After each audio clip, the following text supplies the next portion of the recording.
The vastness of space around Earth sparkled with thousands of lights.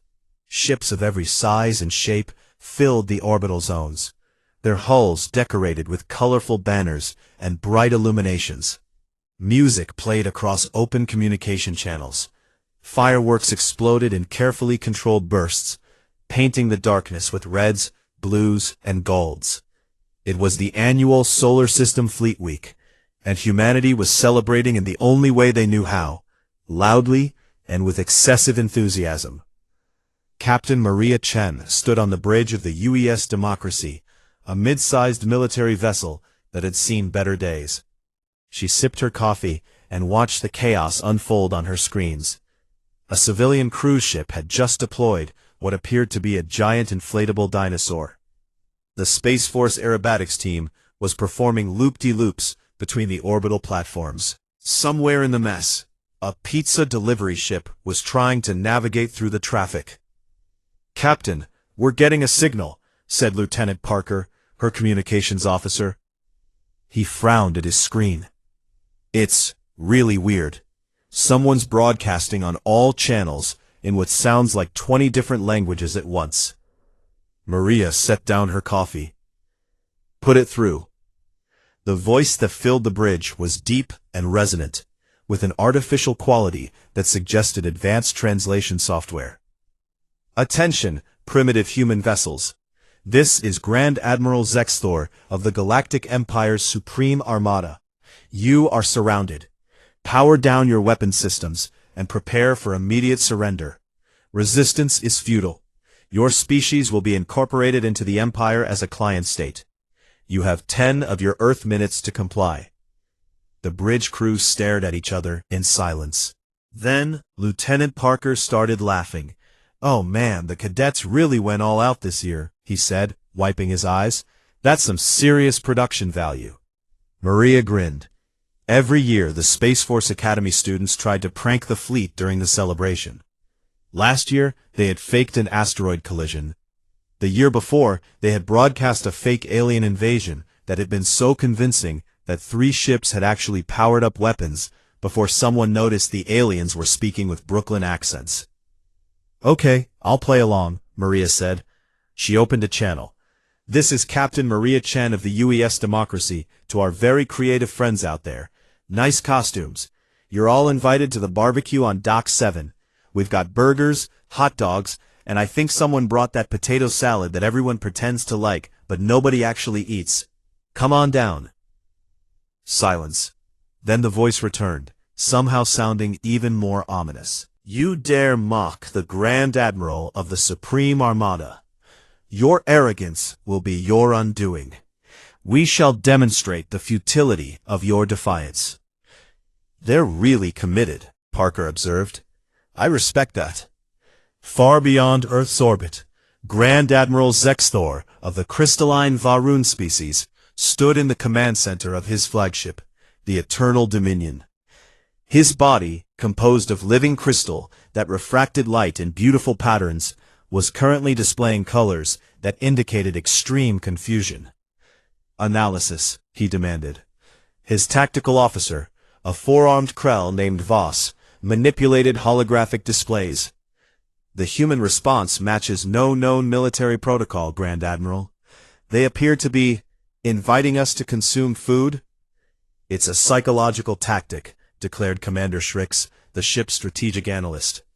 "They seek to confuse us, to make us lower our guard.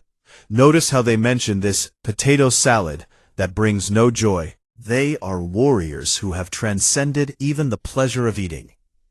They consume only for sustenance, and mock those who need such comforts." Zexthor considered this. His people had been monitoring Earth for 3 solar cycles now. The humans had appeared in space with alarming speed, spreading through their solar system like a particularly aggressive fungus. Their transmissions showed constant conflict, competition, and what appeared to be an obsession with explosions. Every calculation suggested they would be a threat to galactic stability. "What is the status of their fleet?" he asked.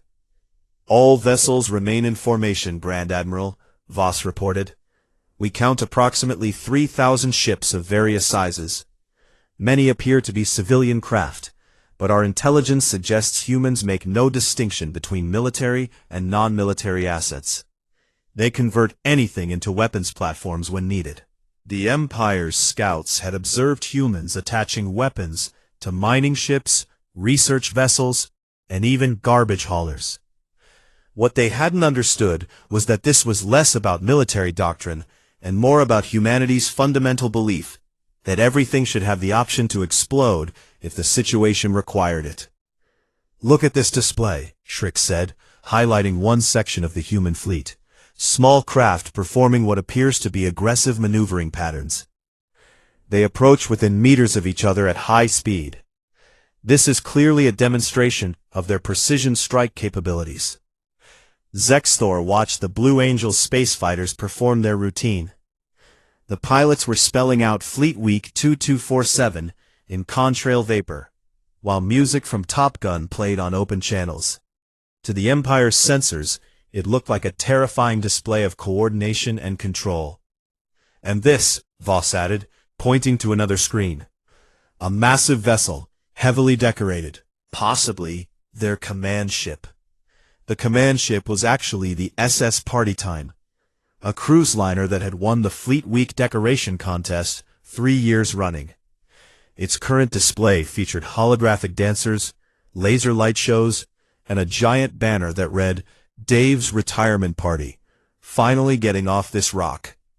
The human named Dave must be a significant military leader, Shrix concluded. Back on the UES Democracy, Maria was starting to have doubts. The Preg fleet on her sensors was really big. Like, concerningly big. And the ships didn't match any design she recognized from the Academy, or any of the civilian manufacturers. "Parker, run a deep scan on those vessels," she ordered. Parker's fingers danced across his console. His smile faded. "Captain, these aren't Academy ships. The materials, the energy signatures, I've never seen anything like this. And ma'am, they're charging weapons." Maria felt her stomach drop. "All ships, this is the Democracy. We may have an actual situation here. Military vessels, power up defensive systems, but do not fire. Civilian ships, begin moving to safe distance." The fleet's party atmosphere shifted rapidly. Military training kicked in across dozens of ships. The civilian vessels, many piloted by retired military personnel, began an organized withdrawal. The chaos of celebration transformed into the chaos of emergency response, which to outside observers looked basically the same, just with more swearing. "Captain, the unknown fleet is advancing," Parker reported. Maria opened channels to Earth Command. "This is Captain Chen. We have unknown vessels in our space, weapons hot, requesting instructions." "Stand by, Democracy," came the response, trying to establish communication. On the Eternal Dominion, alarms blared. "Grand Admiral, the human fleet is repositioning. They're moving their non-combat vessels to protected positions, while their warships form defensive screens." Zextor's colors shifted to determined orange. "They know we are serious. They prepare for battle." He raised one crystalline arm. "All ships, prepare to fire. We shall show these humans the price of defiance. Target their lead vessels. On my mark." At that exact moment, the Fleet Week Organizing Committee activated the opening ceremony fireworks display. 3,000 ships simultaneously launched colorful explosions into space. The sky around Earth erupted in light.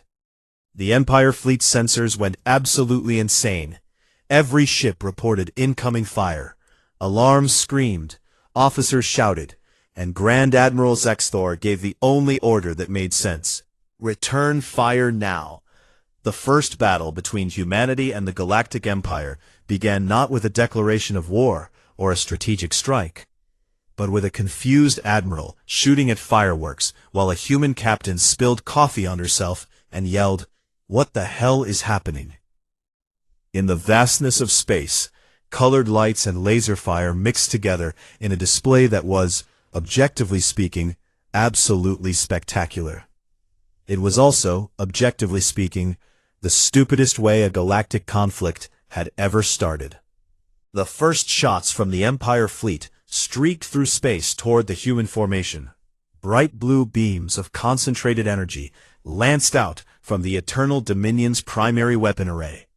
The target was a large civilian vessel that the Empire's computers had identified as a probable weapons platform based on its unusual energy signature. The UES Liberty Bell was not a weapons platform. It was a cargo hauler owned by a man named Hector Rodriguez, who had made some questionable life choices. The current questionable choice was hauling 3,000 tons of durian fruit that he'd purchased for cheap from an agricultural colony, planning to sell it at a profit to Earth's growing population of Southeast Asian immigrants. The durian was not normal durian. The colonists had been experimenting with genetic modification, trying to reduce the fruit's notorious smell. They had failed spectacularly, instead creating a version that smelled approximately 7 times worse, and was currently fermenting in the Liberty Bell's cargo holds due to a broken refrigeration unit that Hector had been meaning to fix for 3 weeks. The Empire's entropic disintegrator cannon hit the Liberty Bell's cargo bay dead center. For a moment, nothing happened. The beam simply vanished into the ship's hull. Then physics, chemistry, and Murphy's Law all had a conference and decided that today was going to be weird. The exotic matter in the Empire's weapon beam reacted with the fermenting durian in a way that no scientist could have predicted. The resulting chemical reaction created a smell so profoundly terrible that it somehow achieved quantum entanglement with the surrounding space. The odor spread not through conventional means, but by literally existing in multiple places at once. On the Eternal Dominion, alarms began screaming for entirely new reasons. "What is that?" Zexthor demanded, his crystalline form flashing colors of distress. The Varun species communicated partially through scent, which meant they were experiencing the durian weapon at approximately triple the intensity of any other species. "I don't know, Grand Admiral," Voss shouted, all 4 of his arms working frantically at the controls. It's everywhere. The smell is registering on our sensors as a physical weapon. It's entangled with our hull plating." Throughout the Empire fleet, crew members abandoned their posts and ran for the environmental recyclers. 300 ships reported bridge evacuations. The translation computers, overwhelmed by the unprecedented situation, began malfunctioning and rendering commands in increasingly bizarre ways. "All ships, maintain positions," Zexthor commanded. His translator, influenced by the smell, converted this to, "O vessels mine, stay firm, whilst we embrace the agony of 1,000 dying suns, for beauty is pain, and pain is truth." "Sir?" Voss asked, confused. "Just maintain formation," Zexthor tried again. "The Grand Admiral speaks wisdom. In suffering we find our purpose. In purpose we find our doom." Zexthor decided to stop talking. On the Liberty Bell, Hector Rodriguez stared at the massive hole in his cargo bay where the beam had struck. Durian fruit was explosively decompressing into space. His entire shipment, his entire investment, was gone. That's not covered by insurance. The human fleet, meanwhile, was having a different kind of crisis. Captain Maria Chen watched her tactical display with growing alarm as the Empire ships seemed to be retreating from the Liberty Bell in chaotic patterns. "Did Hector just win?" Parker asked, incredulous. "I have no idea what's happening," Maria admitted. "Earth Command, are you seeing this?" "Democracy, we're analyzing now. It appears the unknown vessels are fleeing from the Liberty Bell. Can you explain?" "Negative, Command. The Liberty Bell is a cargo hauler. It has 0 weapons. Unless," Maria paused. "Parker, what was Hector carrying?" Parker checked the manifests. His expression went from confused to amazed. 3,000 tons of fermenting genetically modified durian. There was a long silence on the command channel. "Did we just accidentally develop a biological weapon?" someone from Earth Command asked. Let's not call it that," another voice suggested. Let's call it an unplanned aromatic deterrent. While the Empire fleet dealt with the smell apocalypse, Maria made a decision. All ships deploy chaff. Let's give ourselves some cover while we figure out what's happening. It was standard defensive doctrine. The military vessels began launching clouds of reflective material designed to confuse enemy sensors and targeting systems. The civilian ships, wanting to help but lacking military-grade chaff, deployed what they had available. What they had available was the Fleet Week decoration supplies. 3 tons of decorative glitter too, in assorted colors, including Disco Inferno, Mermaid Dreams, and Cosmic Sparkle, exploded into space. The craft store on Station Alpha 7 had been having a sale. The Fleet Week committee had not shown restraint. The glitter, composed of millions of reflective plastic fragments, spread in a massive cloud. It caught the light from Earth, from the sun, from the various ships and stations, and reflected it in every possible direction. Space became a disco ball. The Empire's sensors, calibrated to detect missiles, drones, and energy weapons, looked at the glitter cloud and completely lost their minds. The computers registered each fragment as a potential threat. Millions of tiny, reflective, impossible-to-target objects that moved in unpredictable patterns. "Evasive action!" Commander Schrick screamed, his own translator still working correctly. "They've deployed nanoscale assault drones. Billions of them." The Empire fleet opened fire on the glitter. Laser beams, plasma bolts, and kinetic rounds lanced into the sparkling cloud. Every shot hit a piece of glitter, which reflected the beam in a new direction. The glitter was too small and too numerous to destroy effectively. Instead, the Empire's weapons fire created the most spectacular light show in human history. Colors exploded across space. Beams bounced and scattered. Glitter fragments, heated by the weapons fire, began to glow. It looked like the universe itself was celebrating. On the human civilian ships, people started cheering. "Look at that!" someone broadcast on open channels. "Those special effects are incredible."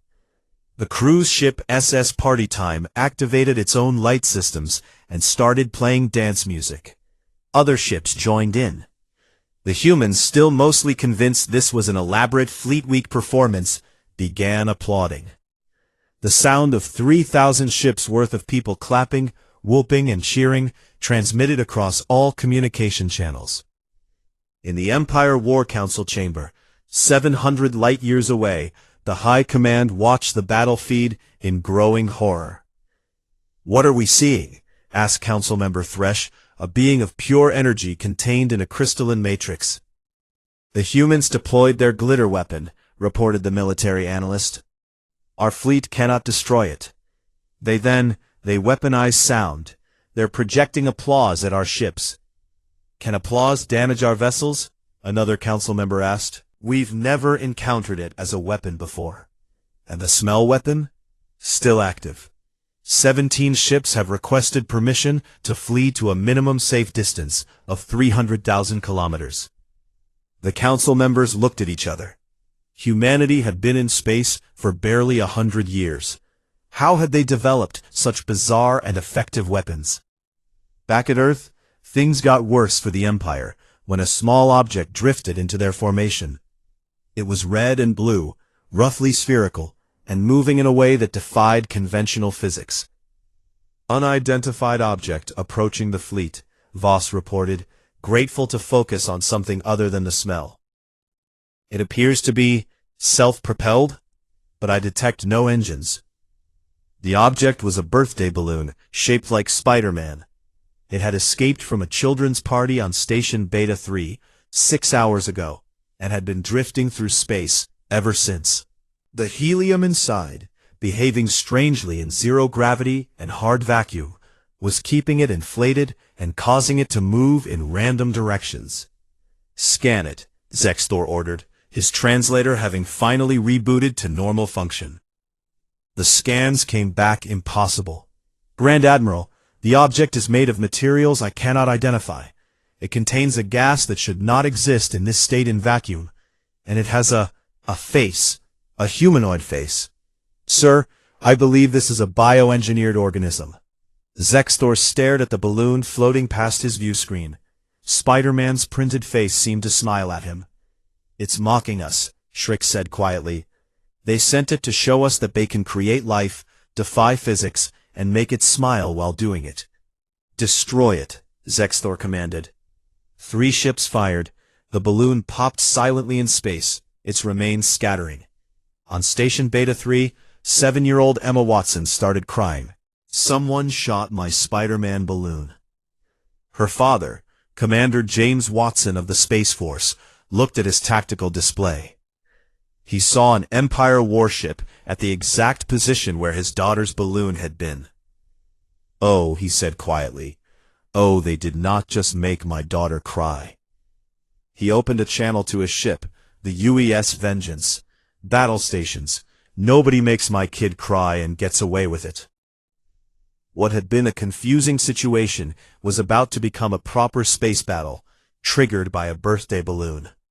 Somewhere in the chaos, Hector Rodriguez filed an insurance claim for 3,000 tons of weaponized fruit.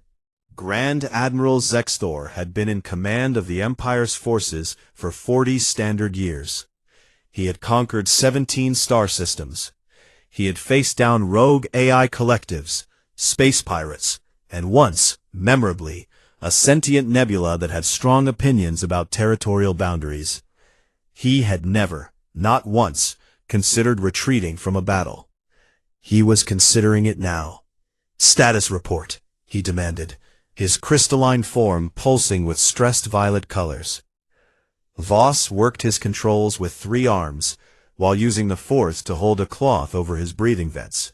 The durian smell had faded somewhat, but it lingered like a bad memory. 17 ships have reported critical crew morale failures due to the smell weapon. 42 ships have depleted their ammunition trying to destroy the glitter drones. And, sir, the humans are still applauding. Why won't they stop applauding? Shrix asked, sounding haunted. It's psychological warfare, Zextor said firmly, trying to convince himself as much as his crew. They want us to break. Well, we will not. We are the supreme armada of the Galactic Empire. We will execute a tactical withdrawal to regroup and analyze their capabilities. A retreat, sir? Voss asked carefully. A tactical withdrawal, Zextor corrected sharply. There's a difference. There wasn't really a difference, but it sounded better. The Empire fleet began its organized withdrawal, moving in formation back toward the outer system. This maneuver would have been perfectly executed, if not for one problem. The Pizza Planet Express. Jake Morrison had turned a small asteroid into a business opportunity. He'd hollowed it out, installed engines that were probably not up to code, and created the solar system's only zero-gravity pizza delivery service. His slogan was, "Hot pizza in 30 minutes or less, or your next moon's on us." The physics of that promise didn't quite work, but his customers didn't seem to mind. Jake was currently delivering a large pepperoni, 2 cheese pizzas, and an order of breadsticks to the crew of a mining station near Jupiter's orbit. He'd taken a shortcut through the Fleet Week celebration zone, which he immediately regretted, when he emerged from behind a cruise ship and found himself staring at an alien armada. "Oh shit," he said eloquently. His delivery tracking system, which used a modified targeting computer he'd bought surplus from the military, automatically locked onto the nearest large object to establish a navigation reference. That object was the Eternal Dominion. On the Empire flagship, alarms screamed yet again. "Grand Admiral, massive human vessel approaching from Sector 7. It's huge, and it's locked weapons on us." Zextor spun to look at the tactical display. The asteroid ship appeared on screen, and his translator helpfully identified the human text painted on its side. "Pizza Planet Express. We deliver." "They have weaponized entire asteroids," Strix whispered, "and they use them for delivering? Delivering what? Death?" "It's locked on us, sir," Voss shouted. "The targeting signature is unmistakable." "Jake, in his pizza asteroid, noticed the huge alien ships beginning to move away from him. He assumed they were giving him space to navigate, which was polite of them. He gave them a thumbs up through his cockpit window, and waved in a friendly manner. On the Eternal Dominion, the crew watched the human operator make strange gestures with his manipulator appendages. "He's signaling," the communications officer reported. "The thumb extension is a known human gesture of dominance and satisfaction. And the hand wave appears to be, oh gods," the translator says, "your fates are sealed, and I acknowledge your cowardice." The translator was having a bad day. The actual meaning of Jake's wave was closer to, "Hey there, have a good one." But the Empire didn't know that. 12 ships are requesting permission to surrender, sir, Voss reported quietly. Zextor stared at the pizza asteroid. A human had just made 12 of his warships want to surrender by waving at them while sitting in a weaponized asteroid that delivered mysterious pizza. "Grant permission," he said tiredly, "to approach the asteroid slowly and await instructions." The 12 ships broke formation and approached the Pizza Planet Express with what they hoped looked like proper surrender protocols. Jake watched them approach with growing confusion. Control, this is Pizza Planet," he broadcast on the general channel. "I've got 12 big ships approaching my position, and I don't think they ordered pizza. What's going on?" "Pizza Planet, this is Fleet Control. Are you seeing the alien ships? The actual aliens that we're currently in a standoff with?" "The what now?" "The aliens, Jake. The giant crystalline ships that are definitely not part of Fleet Week." Jake looked at his sensors again, then at the ships, then back at his sensors. "Oh," he said. "Oh. So that's what all the shooting was about. I thought that was fireworks." "Jake, you just made 12 alien warships surrender by waving at them." "I did what?" On the UES Democracy, Captain Maria Chen was watching the same scene unfold with a mixture of awe and disbelief. Did a pizza guy just win a space battle?" "Appears so, ma'am," Parker replied. He was grinning. "Should we support him?" Maria thought about it. This whole situation had gone so far beyond normal that she wasn't sure normal rules applied anymore. "Open a channel to the alien fleet. Let's try actual communication before anyone else accidentally does something." She waited for the channel to open, then spoke clearly. "This is Commander Sarah O'Brien of the UES Determination to Unknown Vessels. We need to establish if you're actually hostile or if we're all having a massive misunderstanding here. Can you please clarify your intentions?" Unfortunately, her translator was a cheap commercial model that she'd been meaning to upgrade. It rendered her message into galactic standard as, "Behold, do you now comprehend the futility of your existence before us? Explain your surrender terms immediately." On the Eternal Dominion, Zextor heard this message and made a decision. He opened a private channel to his second-in-command, General Kythres. "Kythres," he said quietly, "I want your honest opinion. Is it possible we have misunderstood this situation?" Kythres was a Throck, a species known for their honesty and their inability to understand sarcasm. He considered the question carefully while watching a human ship accidentally fire a thruster in the wrong direction and spin in a complete circle. "Sir," he said slowly, "I have been analyzing the human battle patterns. They appear to be random. Their weapons deployment seems accidental. Either they are operating on a level of strategic complexity that appears random to our inferior understanding, or, Zextor prompted, or they genuinely have no idea what they're doing and have been accidentally winning through pure chaos." There was a long silence. "You are demoted for that observation," Zextor said. "Understood, sir. I accept my demotion. Permission to visit this Dock 7, where the barbecue is allegedly happening?" "Why? If I am going to die in this battle, sir, I would like to know what human potato salad tastes like first." Zextor considered this. The battle was going terribly. His ship smelled like durian. 12 of them had surrendered to a pizza delivery person. A birthday balloon had infiltrated their formation, and somewhere, humans were still applauding. Permission granted. Report back on what you find. Kathres took a shuttle to Dock 7. He approached cautiously, expecting a trap. What he found instead was a large open area filled with humans standing around burning meat on metal grills. They were laughing, drinking beverages, and playing a game that involved throwing small bags at wooden boards with holes in them. A human male noticed him and waved. "Hey, you're with the cosplay fleet. Great costume, man. You want a burger?" Kathres, who had never eaten a burger, found himself saying, "Yes, please. What is burger?"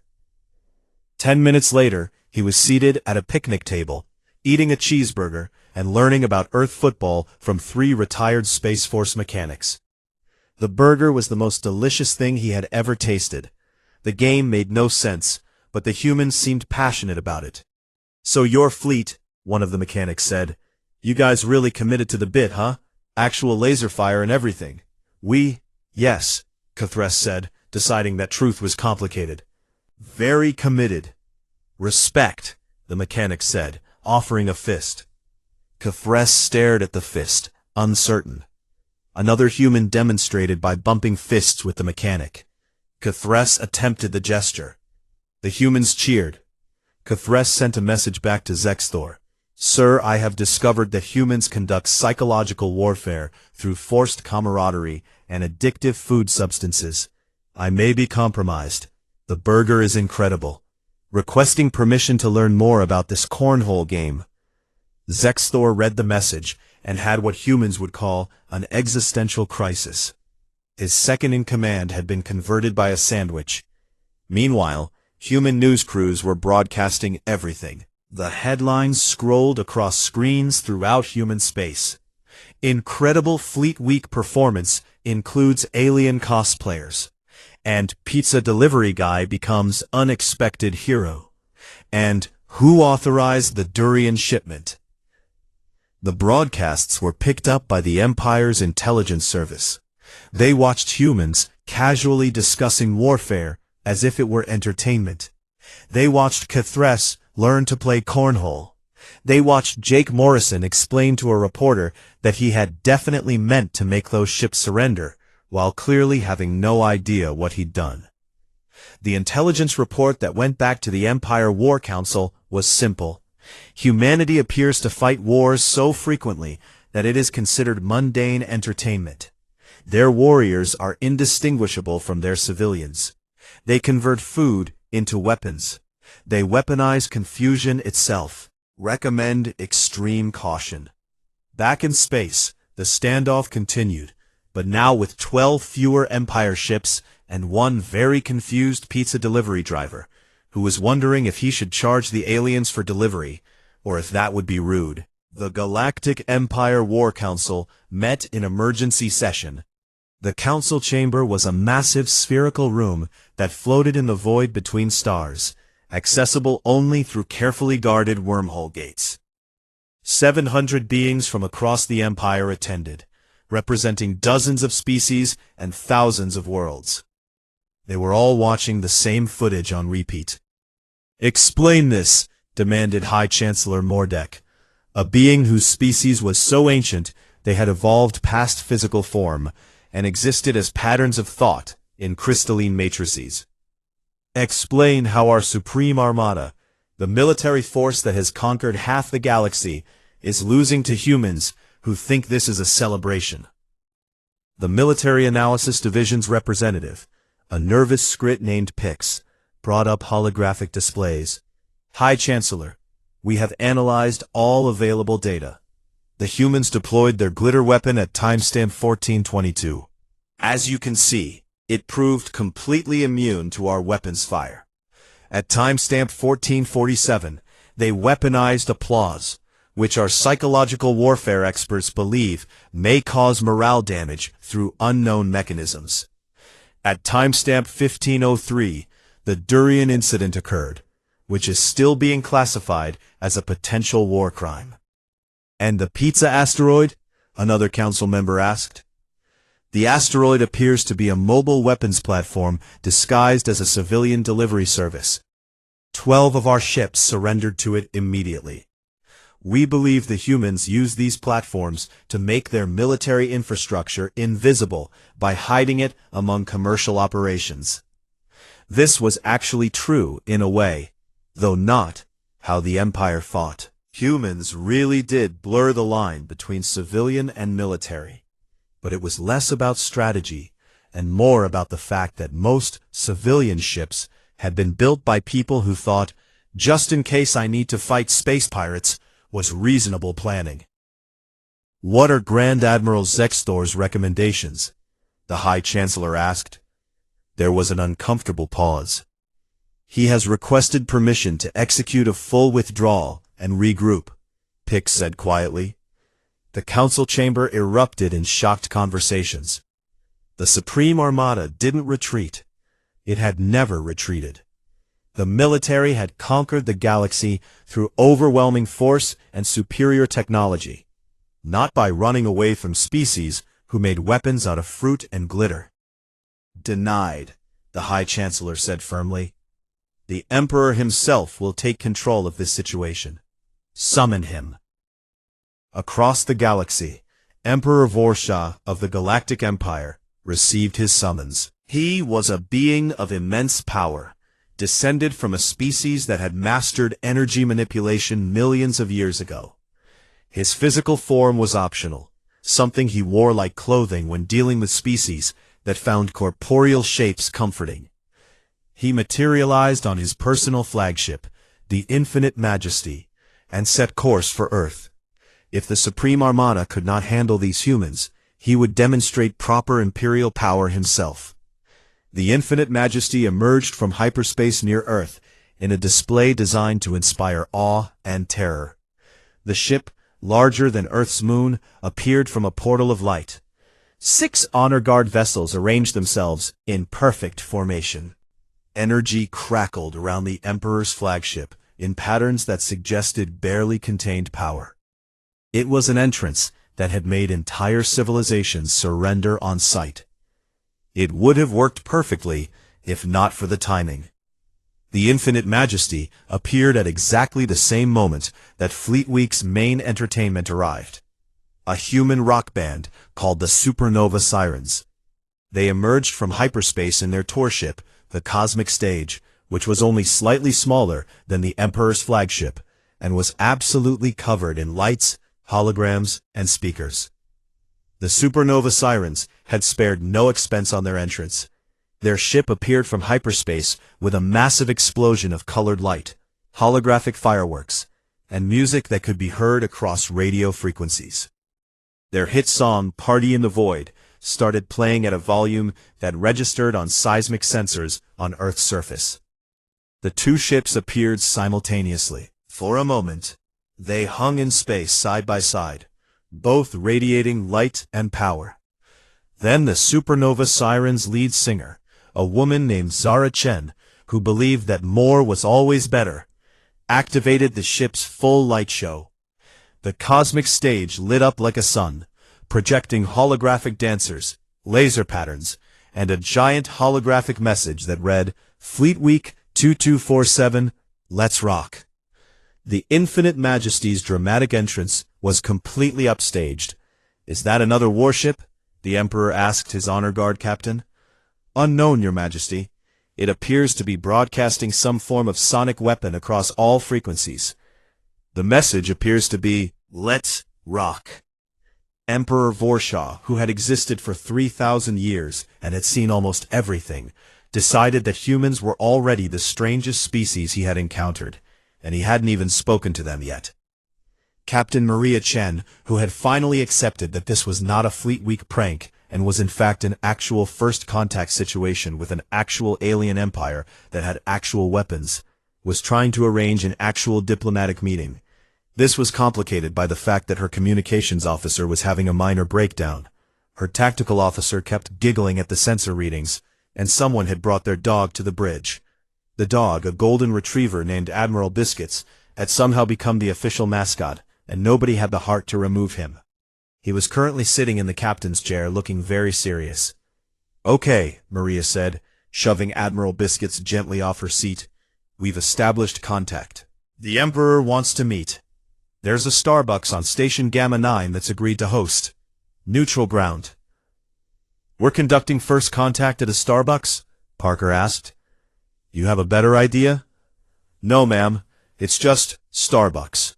They have good coffee and comfortable chairs. That's literally all diplomacy is. Coffee and chairs." This was not true, but Maria was tired and stressed and wanted this to be true, so she was going with it.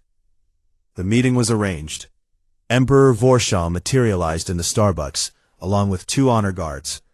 He had chosen an impressive physical form, 10 feet tall, glowing with soft golden light, with features that suggested wisdom and power. Captain Maria Chen arrived wearing her dress uniform and carrying a coffee she'd picked up at the counter. She was very much not glowing with anything except stress. "I am Emperor Vorshal, Supreme Ruler of the Galactic Empire, Master of 10,000 worlds, he who commands the stars." "Captain Maria Chen, UES Democracy. Nice to meet you.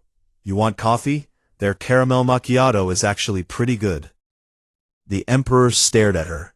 His honor guards stiffened. This was not how diplomatic meetings usually began. "You offer me coffee?" he asked. "Well, yeah, it's polite, and we're in a Starbucks. Seems weird not to." The Emperor decided to adapt to human customs. He ordered a drink. The barista nearly fainted when taking an Emperor's order. They sat at a small table. The Emperor's massive form barely fit in the chair. "I have come to discuss your species' membership in the Galactic Empire," Vorshal began formally. "Okay, but first, can we clear something up? Was your fleet actually trying to attack us, or was that also some kind of misunderstanding?" "Your forces fired first," the Emperor said. "Those were fireworks. It's Fleet Week. We literally do that every year. Your vessel deployed chemical weapons.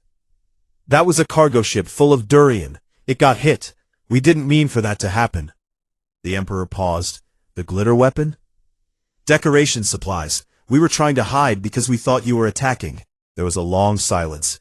The Emperor processed this information while sipping his coffee, which turned out to be delicious and was making him feel energized in a way he hadn't expected. "So you are saying," he said slowly, "that none of your weapons deployments were intentional?" "Well, no. Some of them were, after you started shooting. But the durian and glitter were accidents. And the pizza asteroid? That's literally just a guy delivering pizza. He didn't mean to make your ship surrender. He was just trying to work." The Emperor felt the caffeine from his drink hitting his system. His species had never encountered caffeine before. The effect was immediate and dramatic. "This changes everything," he said, standing up suddenly. The table tipped, coffee spilled. "If the weapons were accidental, then your actual military capability is unknown. You could be even more dangerous, or less dangerous. We need to restructure this entire meeting." He began pacing rapidly, gesturing wildly. These chairs are inefficient. They should be arranged in a circle for better dialogue. And the lighting, too harsh. We need ambient lighting, soft, diplomatic." He started moving furniture with bursts of telekinetic energy. The honor guards rushed forward to stop him, but slipped on the spilled coffee. They went down in a tangle of armor and dignity, sliding across the floor in what looked like an elaborate pratfall.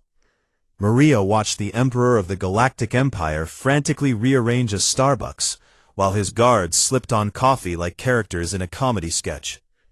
"Is he okay?" she asked one of the guards. "Unknown," the guard replied, trying to stand up and slipping again. "This has never happened before." "I think I gave the Emperor coffee," Maria said. "What is coffee?" "Oh no." The Emperor, now completely caffeinated and moving at roughly 3 times normal speed, had reorganized the entire Starbucks into what he decided was optimal diplomatic configuration. The chairs were in a circle. The lights were dimmed. He had somehow convinced the barista to play soft jazz. "Much better," he announced. "Now we can discuss terms. You will join the Empire. Or not. Maybe an alliance. What do you think? But also, you're very chaotic. Is that your strategy? Chaos as strategy? It's brilliant, unless it's not strategy. Then it's just chaos, which is terrifying in a different way." Maria looked at her communicator and quickly sent a message to Earth Command. "I may have accidentally drugged the Emperor. Send help. And more coffee. Actually, no more coffee. Definitely no more coffee." Meanwhile, back at Dock 7, General Cthulhu had learned to play cornhole and was currently winning against 3 human opponents. He had also learned about barbecue sauce, football, and something called trash talk, which he was attempting with mixed results. "Your throw was not good," he tried. "Ooh, harsh," one of the humans laughed. "You're getting the hang of it."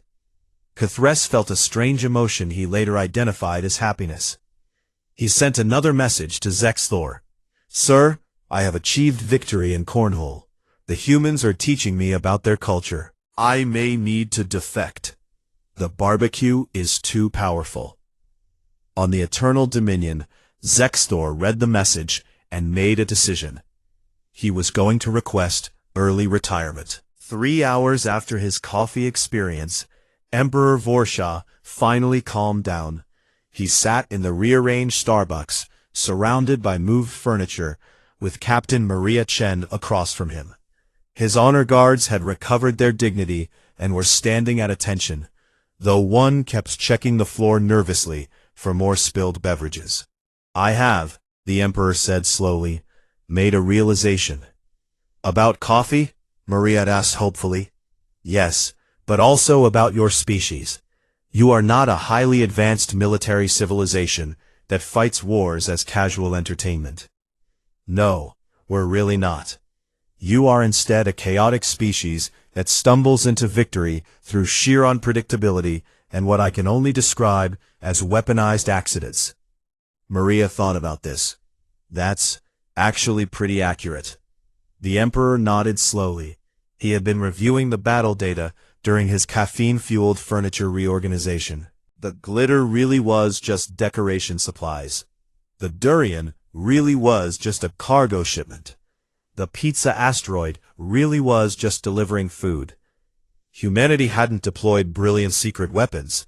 They had just been extremely, improbably lucky. But here was the problem. The Emperor realized that admitting this to the War Council would be the most humiliating moment in the Empire's 10,000-year history. How could he explain that the Supreme Armada had been defeated by accidents, birthday balloons, and a pizza delivery driver? He couldn't.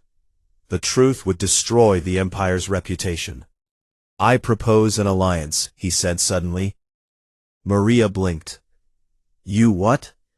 "An alliance. The Galactic Empire and humanity, as equals. Partners in maintaining galactic peace and prosperity. We were about to fight a war, like 3 hours ago." "Yes, but that was before I understood your true capabilities. Your species has demonstrated several things.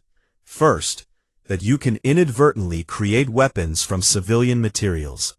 Second, that your civilians and military are functionally identical, making it impossible to target your war infrastructure. Third, that your tactical thinking is so random it appears random, which is the highest form of strategic complexity." None of this was true, but the Emperor was committed to the narrative now. "So instead of conquering Earth, you want to be friends?" Maria asked. "I want to preserve the Empire's dignity while avoiding further conflict with a species that made 12 warships surrender to a pizza delivery person." Maria appreciated his honesty. "Okay, but we need some things in the agreement." "Name them." "First, you can't attack anyone in our system. Second, you have to attend Fleet Week every year. Third, we need someone to explain how your technology works because we're really interested in that hyperspace thing you do." The Emperor considered. I have conditions as well. First, you must agree never to weaponize durian, glitter, or pizza delivery services in any official military capacity. We weren't planning to, but sure. Second, we need a cultural exchange program. Your people will teach us about your ways, and we will teach you about ours. That sounds reasonable. Third, we need someone to explain what exactly is in this coffee and why it made me reorganize furniture. They shook hands. Then the Emperor remembered that handshaking wasn't a universal custom, and explained what it meant in his culture, a promise of mutual destruction, which made the gesture accidentally much more serious than Maria had intended. The treaty was drafted right there in the Starbucks. They used napkins for the first draft because neither of them had brought proper diplomatic papers. The barista, a young woman named Keiko, who was very much not trained for this, helpfully provided a pen and more napkins. The Treaty of Sol, as it would later be called, included several unusual provisions. Article 1. The Galactic Empire recognizes humanity as an independent species and welcomes them as allied partners. Article 2. Humanity agrees not to weaponize the following items: durian fruit, decorative glitter, pizza delivery services, birthday balloons, or applause. A clause was added later when someone remembered the applause had been classified as a weapon. Article 3. The Empire will attend Fleet Week annually as cultural observers and participants. Article 4. A mutual exchange program will be established. Empire officers will study human strategic chaos theory, and humans will study actual space combat tactics. Article 5. General Catress of the Empire Forces is hereby appointed as the official ambassador of barbecue, a newly created position that nobody quite understood, but everyone agreed sounded important. Article 6.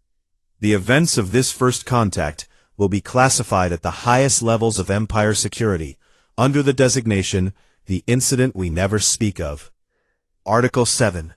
Neither party will provide caffeine to the Emperor without prior medical consultation. The treaty was signed on Starbucks napkins and later transferred to proper diplomatic documents that were much less coffee-stained. The news spread across human space quickly. The headlines were enthusiastic. Humanity makes first alien allies, and Space Emperor loves our coffee, and Pizza Guy accidentally ends war. The Empire's version of the news was more controlled. The official statement explained that the Empire had graciously extended alliance to the promising human species, and demonstrated the Empire's commitment to peaceful expansion through diplomatic channels. There was no mention of durian weapons, glitter, or the Emperor's furniture arrangement incident. Grand Admiral Zexthor was quietly reassigned to a diplomatic post on a remote station, where he would have plenty of time to write reports. His first report, classified at the highest level, was titled, On the Impossibility of Predicting Human Behavior, a Military Analysis. The report was 600 pages long. The conclusion was simple. Humanity's greatest weapon is that they genuinely have no idea what they're doing, which makes them impossible to defend against. They do not plan for chaos. They simply exist in a state of permanent chaos and have adapted to consider this normal. Any species that can accidentally win a battle while thinking it is a party is too dangerous to fight and too useful to ignore. Recommend alliance and prayer. The report became required reading at the Empire War Academy. Future generations of Empire officers would study the Battle of Seoul as an example of how unpredictability can defeat superior force. Jake Morrison, the pizza delivery driver, became briefly famous. He was interviewed by news crews, offered sponsorship deals, and invited to speak at military academies. He attended exactly one speaking event before deciding he preferred delivering pizza. His speech consisted of, "I don't know what happened. I was just trying to deliver breadsticks. Can I go now?" He did, however, keep the business card that General Cathres had given him with the title, Conqueror of the Eternal Dominion's Third Fleet. Accidental. Hector Rodriguez filed 17 insurance claims for his durian cargo. None of them were approved. However, he did receive a classified visit from Earth's Military Intelligence Division, who wanted to know if he could reproduce the weapon effect intentionally. He could not, but he was paid handsomely for trying. The glitter manufacturer received a bulk order from Earth's military for defensive applications. They filled the order without asking questions, because questions might make the military change their mind about buying 17 tons of cosmic sparkle. General Cathres fully committed to his new role as ambassador of barbecue.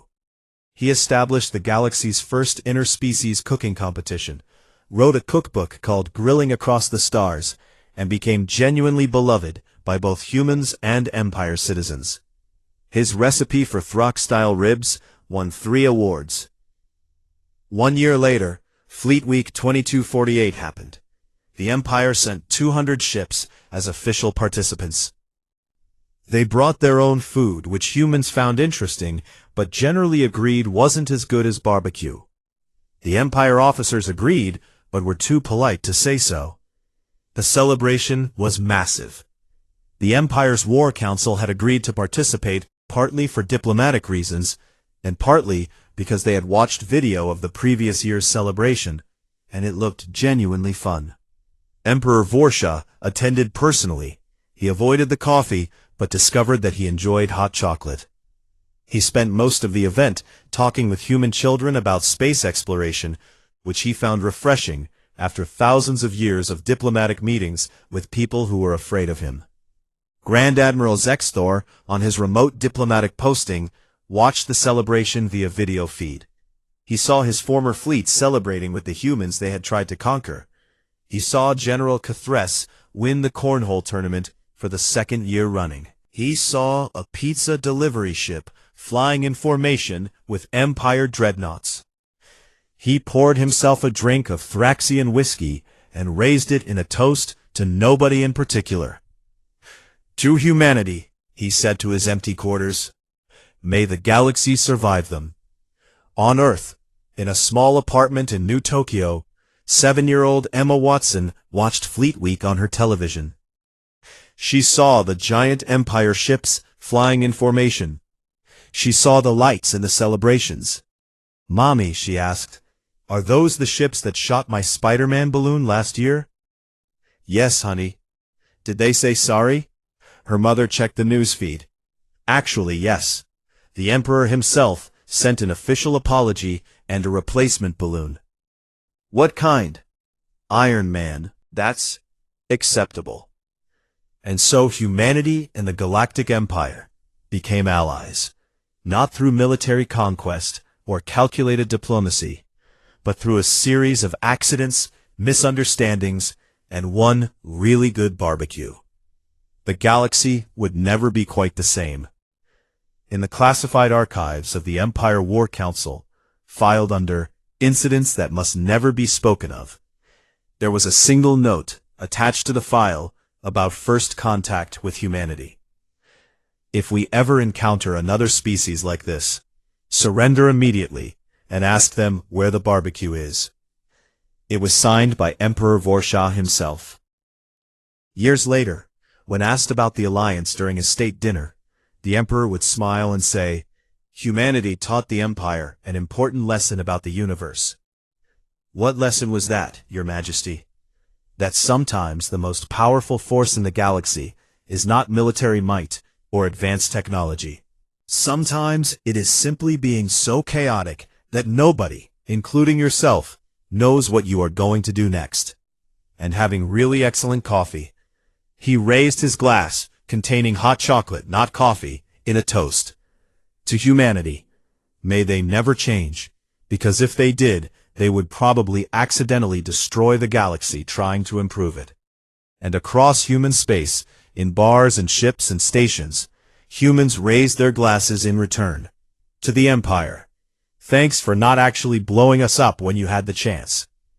It was, everyone agreed, the foundation of a beautiful friendship, built on mutual confusion and respect.